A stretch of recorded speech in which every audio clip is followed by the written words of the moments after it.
Chers amis, cette année encore, la situation sanitaire nous empêche de nous réunir pour procéder à la traditionnelle cérémonie des vœux.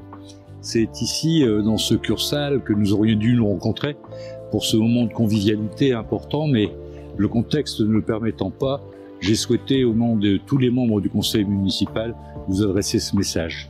L'année écoulée fut une nouvelle fois particulière, avec les différentes restrictions qui ont impacté notre quotidien, avec des mesures de confinement, la mise en place de mesures sanitaires strictes ou encore l'annulation de certains événements. Tout cela a largement perturbé nos vies, nos activités professionnelles, associatives ou familiales. J'ai une pensée toute particulière pour toutes celles et ceux qui nous ont quittés en 2021, ceux partis trop tôt, touchés par la maladie. Je me dois également de remercier chaleureusement l'ensemble des personnes mobilisées depuis de longs mois pour lutter contre cette pandémie. Les personnels de santé et paramédicaux, une pensée particulière pour les équipes du CHAM, toujours aujourd'hui sous tension, les agents qui concourent à la continuité du service public, les associations caritatives et leurs bénévoles, toutes celles et ceux qui ont permis de vivre cette année 2021 dans les meilleures conditions possibles. Je dois également remercier l'ensemble des habitants de notre ville pour leur patience, pour leur compréhension des contraintes et pour le respect des règles sanitaires qui se sont succédées durant ces 12 derniers mois. Je dois féliciter l'ensemble des Berquoises et des Berquois pour leur participation massive à la vaccination et remercier toutes celles et ceux qui ont permis le fonctionnement du centre de vaccination de Berck-sur-Mer et qui le permettent encore aujourd'hui. Agents de la Fondation Opale et de la ville, bénévoles, libéraux, il faut poursuivre dans cette voie qui permettra, je l'espère, de sortir de cette situation qui dure depuis maintenant 2 ans. Je ne peux oublier toutes celles et ceux qui participent à notre sécurité, les forces de l'ordre, nos sapeurs-pompiers, mais aussi les sauveteurs en mer, tant sollicités par le phénomène migratoire qui s'étend aujourd'hui sur l'ensemble de notre littoral. Mais 2021 ne fut pas que contraintes et restrictions.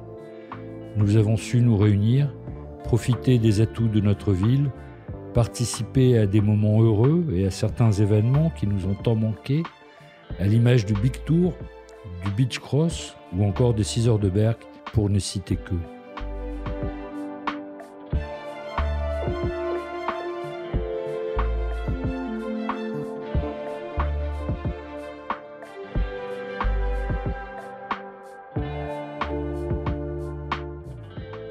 L'année écoulée fut également marquée par des réalisations qui se poursuivent aujourd'hui, comme ici au Parc des Sports, le terrain synthétique qui complète l'offre d'infrastructures sportives, la rénovation complète du Palais des Sports qui montre une image moderne et dynamique de la ville de Berck-sur-Mer, mais également très prochainement la piste d'athlétisme qui viendra compléter dans les prochaines semaines les équipements de qualité de ce site dédié au sport.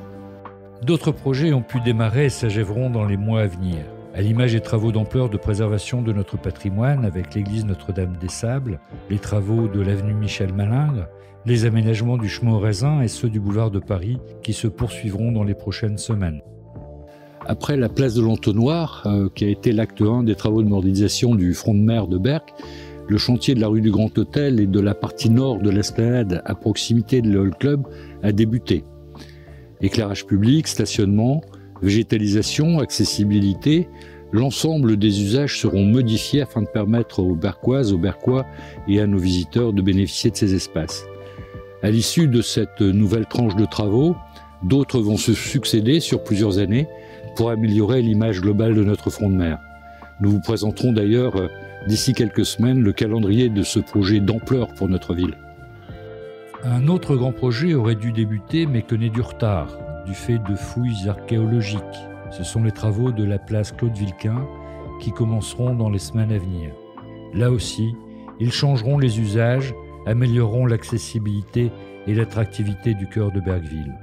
L'ensemble des réalisations et des projets démarrés ou à venir, le soin porté aux espaces publics concourt à l'amélioration de notre cadre de vie et à faire de Berck-sur-Mer une ville où il fait bon vivre tout au long de l'année. C'est ainsi que nous avons eu l'immense plaisir d'être lauréats de la 4e fleur au jury national des villes et villages fleuris. Plus haute distinction au niveau national. Label qui récompense la qualité du cadre de vie dans toutes ses composantes et aussi et surtout le travail de nos agents municipaux. C'est une véritable fierté pour les équipes de la ville, mais également une reconnaissance au plus haut niveau des réalisations et projets portés par les élus qui m'accompagnent maintenant depuis plusieurs années. Cette nouvelle année s'ouvre à nous dans un contexte sanitaire encore sensible, mais il faut garder l'espoir d'un retour à des jours meilleurs où nous pourrons tous ensemble reprendre une vie normale. Je sais pouvoir compter sur le sens des responsabilités de chacun, mais aussi sur l'engagement de toutes celles et ceux qui participent au lien social, ce lien indéflectible tellement important pour nous tous entre les habitants de notre ville. Je pense bien évidemment aux bénévoles de nos associations, aux enseignants et au personnel de nos établissements scolaires. Je pense aux professionnels de santé, aux professions médicales, paramédicales, qui prennent soin des Berquoises et des Berquois et participent activement à la lutte contre la pandémie.